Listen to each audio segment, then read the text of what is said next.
Boa noite a todos que estão assistindo a TV Barretos. Sejam bem-vindos ao programa Saúde na TV.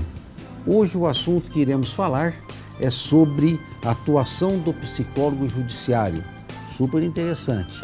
E o convidado desta noite é a doutora Catule Oliveira Freitas Silva. Boa noite, Catule.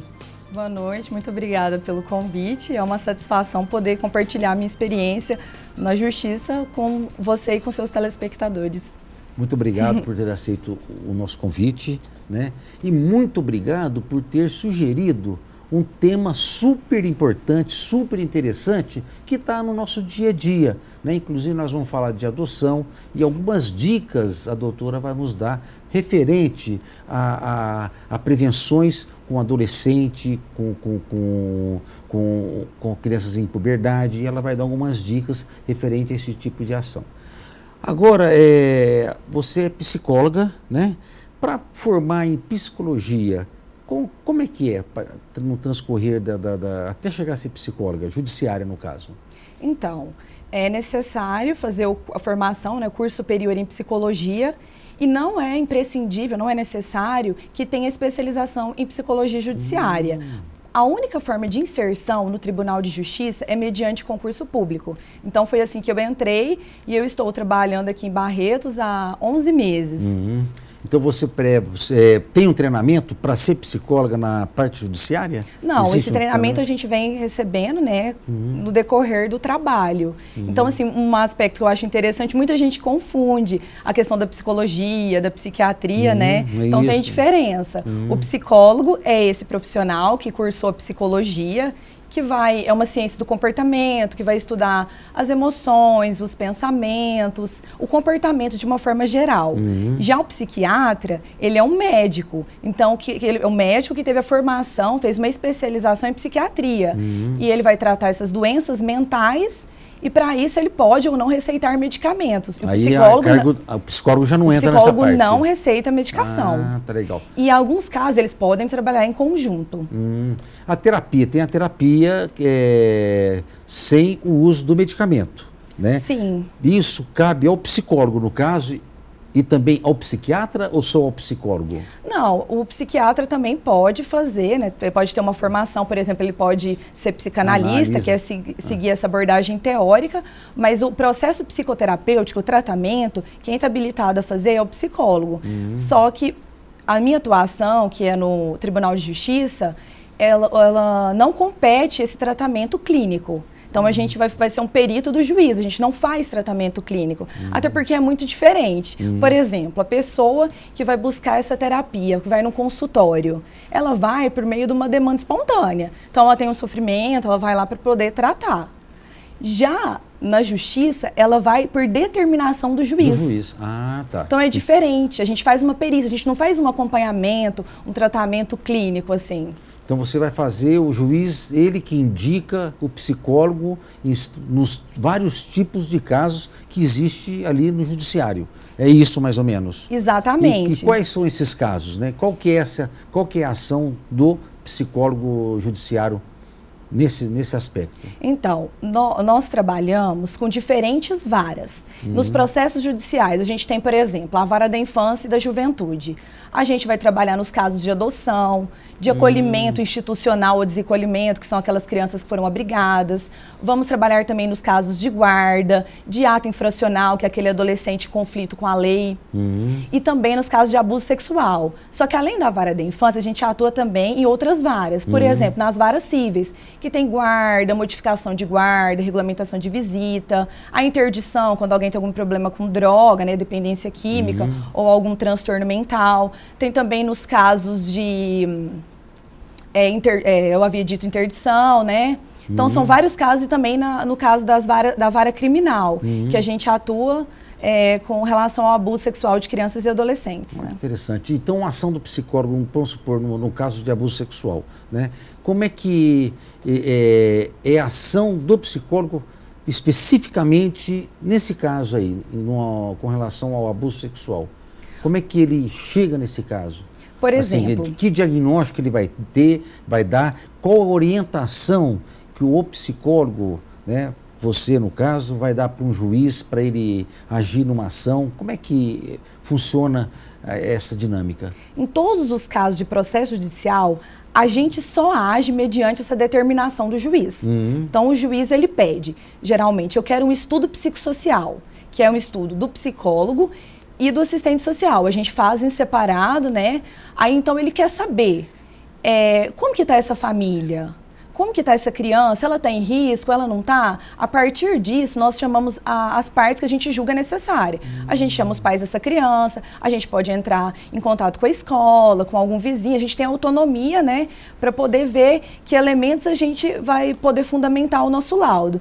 Então, ele quer uma resposta para um problema específico e ele quer que a gente aponte também alternativas. Então, ele quer a gente dar sugestões para aquilo, mas assim, ele pode ou não, né, seguir. A perícia é um dos elementos para ele julgar, né, ter esse elemento de convicção. Mas ele pode se valer, como vale, né, de outras coisas. Ah, tá. O juiz, por exemplo, ele desconfia, que tem foi informado para ele que aquela criança suspeita que sofreu um abuso sexual. Nesses casos. Aí ele vai pedir, obviamente tem a parte pericial, a parte médica, se teve alguma violação, né, para poder dar um diagnóstico mais efetivo. Vamos supor que passou por todo esse tipo de avaliação e não teve diagnóstico nenhum. Aí ele entra no caso da parte da psicologia judiciária. Então ele pede, no caso, para você, né, para dar um parecer. Quais são as dicas que as pegadinhas, como é que você vai pegar, assim, falar, existe uma grande possibilidade de essa criança ter tido um abuso sexual, não na casa, né? Através de um percurso de uma escola, né? Existem várias maneiras de ter esse tipo de abuso sexual. Assim, qual que é a dica que você dá, por exemplo, para os pais, por exemplo, desconfiar que a sua filha, né, ou seu filho está sofrendo um abuso sexual? Que tipo de comportamento vai alterar nessa criança? Então, tem comportamentos que nos chamam a atenção.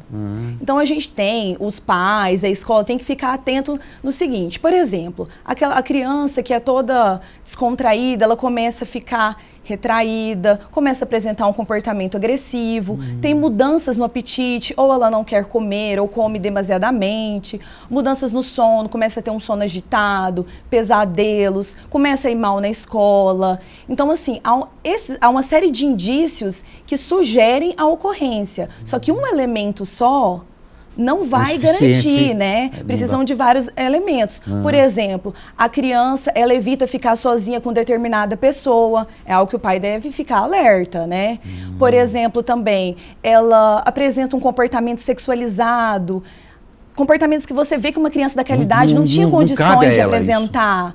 Ou às vezes toca constantemente os genitais, ou tem uma evitação com esses genitais. Então, esses comportamentos que os pais devem ficar atentos e, diante de uma suspeita, né, avisar os órgãos competentes. Por exemplo, o Conselho Tutelar, a delegacia. E nós, no tribunal, nós fazemos entrevista com esses pais para poder saber esse percurso, esse desenvolvimento dessa criança.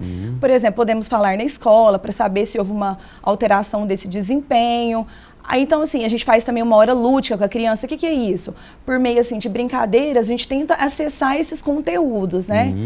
Então, assim, a gente busca esses elementos que vão sugerir a ocorrência para fundamentar o juiz na decisão dele. Ah, tá. Mas, então, a criança geralmente, né, não, assim, a gente não fala em nada em 100%.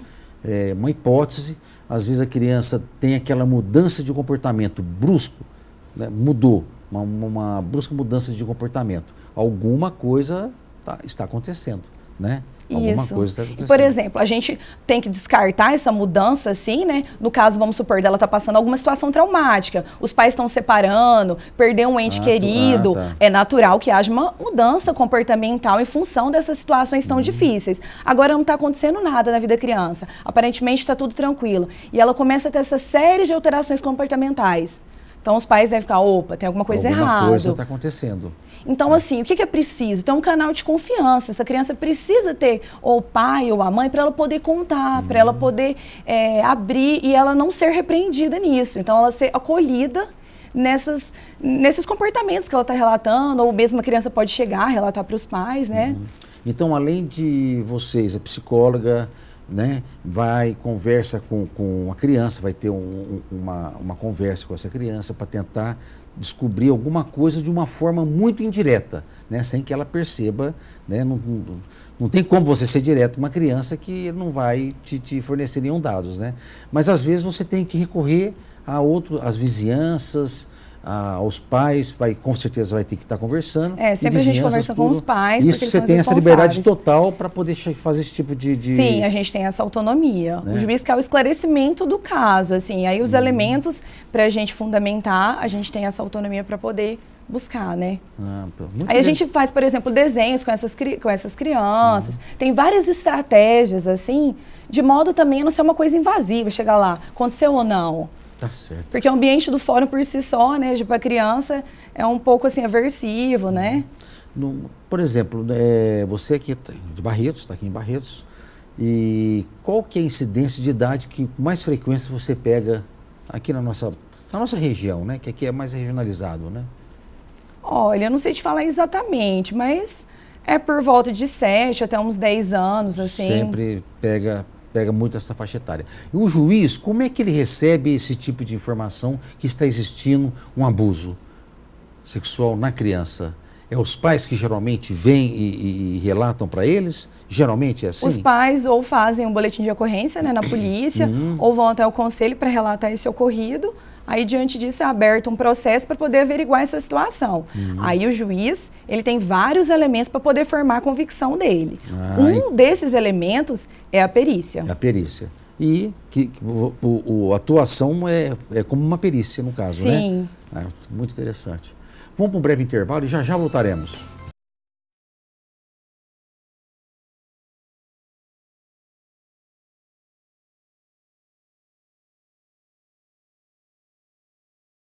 De volta à Saúde na TV, o assunto que estamos falando é sobre a atuação do psicólogo no judiciário, né? E estamos aqui com a Catuli, que é a psicóloga, e eu gostaria de perguntar para você, quanto tempo você está em Barretos? Então, eu estou atuando nessa área? Eu estou há 11 meses aqui em Barretos. Eu era de outro estado, eu sou mineira, e vim para Barretos para tomar posse no concurso como psicóloga judiciária. E a sua prestação de serviço nessa área é só na cidade de Barretos? Ou não, mais algum? Assim, Barretos é a sede da circunscrição do estado de São Paulo. E essa sede atende outras comarcas, que são, por exemplo, Bebedouro, Colina, Guaíra, Monte Azul Paulista, Viradouro. Severínia. Não, são só 6 comarcas que a gente atende. Tá legal.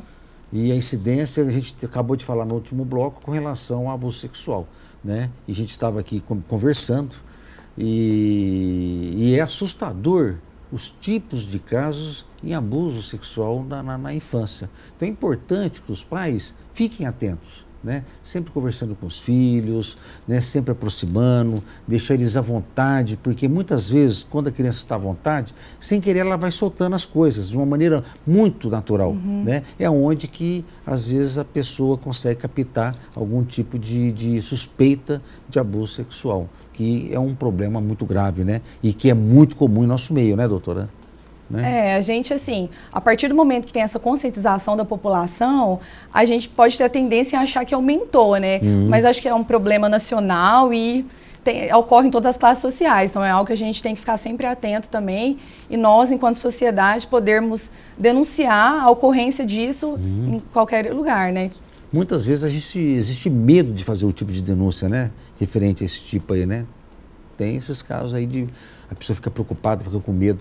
Suspeitou, vai e denúncia. Se não deu positivo, ótimo, né? Muito bom, mas pelo menos não deixou de fazer uma denúncia numa situação grave como é o abuso sexual na criança, né? Outra coisa que eu gostaria de perguntar para você, com relação à parte de adoção, a psicóloga também entra, né, nesse assunto também, né? Qual que é a ação do psicólogo nesses casos de adoção? Então, por exemplo, tem uma pessoa, um casal que está interessado em adotar uma criança. O que eles devem fazer? Devem ir no fórum, lá no setor técnico, nos procurar e nós vamos dar essas orientações e uma relação de documentação que é necessária. Então, a primeira pessoa que vocês vão procurar é a psicóloga. Vai lá no setor técnico e aí a gente vai dar essas orientações. Posteriormente, o juiz vai solicitar uma avaliação psicossocial, que é com o psicólogo e também com o assistente social. O que o psicólogo vai avaliar? Quais que são as motivações que levaram esse casal a adotar uma criança?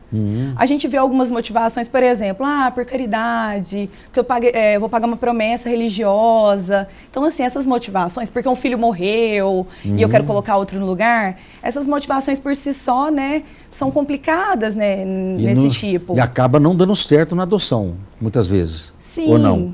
Então, assim, a gente precisa ver quais são essas motivações. Porque, por mais que pareça clichê, né, a adoção ela é um amor responsável. Então, tem que ter um interesse, uma disponibilidade interna, é algo que vai demandar tempo, né? Então, o casal tem que estar desejoso mesmo dessa criança. Aí, vai ser feita essa avaliação para ver essas motivações, ver quais são as condições dessa família, qual que é a rede de apoio dela. Aí, o juiz pode deferir ou não esse pedido. Aí ele deferindo, que é ele dando o ok, digamos assim, esse casal vai para o cadastro de adoção. E aí, se tiver uma criança com proximidade a esse perfil desejado por eles, a gente entra em contato e vai promovendo essa aproximação gradativa para ver a adaptação da criança com o casal. Futuros pais, Sim, visando a adoção em si, né? Tá certo. Vamos supor, pessoal, eu quero, como você acabou de nos dizer, eu quero ter um filho para substituir um outro que eu perdi, ou por uma promessa, né? Com certeza, não